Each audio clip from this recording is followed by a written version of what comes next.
ምዕራፍ 15 ከዚህ ነገር በኋላም የእግዚአብሔር ቃል በራእይ ወደ አብርሃም መጣ እንዲህ ሲል፣ አብርሃም ሆይ አትፍራ፣ እኔ ላንተ ጋሻ ነኝ፣ ዋጋህም እጅግ ታላቅ ነው። አብርሃምም አቤቱ እግዚአብሔር ሆይ ምንን ትሰጠኛለህ? እኔም ያለ ልጅ እሄዳለሁ፣ የቤቴም መጋቢ የደማስቆ ሰው ይህ ኤሌዘር ነው አለ። አብርሃምም ለእኔ ዘር አልሰጠኸኝም፣ እነሆም በቤቴ የተወለደ ሰው ይወርሰኛል አለ። እነሆም የእግዚአብሔር ቃል እንዲህ ሲል መጣለት፣ ይህ አይወርስህም፣ ነገር ግን ከጉልበት የሚወጣው ይወርስሃል። ወደ ሜዳም አወጣውና ወደ ሰማይ ተመልከት፣ ከዋክብትንም ልትቆጥራቸው ትችል እንደሆነ ቁጠር አለው። ዘርም እንደዚህ ይሆናል አለው። አብርሃምም በእግዚአብሔር አመነ፣ ጽድቅም ሆኖ ተቆጠረለት። ይህችን ምድር ትወርሳት ዘንድ እንድሰጥህ ከከለዳውያን ኡር ያወጣሁ እግዚአብሔር እኔ ነኝ አለው።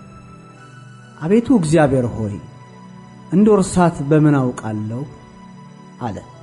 እርሱም የ3 ዓመት ጊደር፣ የ3 ዓመት ፍየልም፣ የ3 ዓመት በግም፣ ዋኖስም ርግብም ያዝልኝ አለው።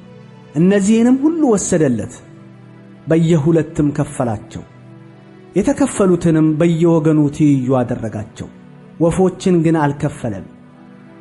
አሞራዎችም በሥጋው ላይ ወረዱ፣ አብርሃምም አበረራቸው። ፀሐይም በገባች ጊዜ በአብርሃም ከባድ እንቅልፍ መጣበት፣ እነሆም ድንጋጤና ታላቅ ጨለማ ወደቀበት። አብርሃምንም አለው፣ ዘር ለእርሱ ባልሆነች ምድር ስደተኞች እንዲሆኑ በርግጥ ወቅ፣ ባሪያዎች አድርገውም 400 ዓመት ያስጨንቋቸዋል። ደግሞም በባርነት በሚገዟቸው ሕዝብ ላይ እኔ ፈርዳለሁ። ከዚያም በኋላ በብዙ ከብት ይወጣሉ። አንተ ግን ወደ አባቶችህ በሰላም ትሄዳለህ፣ በመልካም ሽምግልና ትቀበራለህ። በአራተኛው ትውልድ ግን ወደዚህ ይመለሳሉ። የአሞራውያን ኃጢአት ገና አልተፈጸመምና። ፀሐይም በገባች ጊዜ ታላቅ ጨለማ ሆነ። የምድጃ ጢስና የእሳት ነበልባል በዚያ በተከፈለው መካከል አለፈ። በዚያ ቀን እግዚአብሔር ለአብርሃም እንዲህ ብሎ ቃል ኪዳን አደረገ።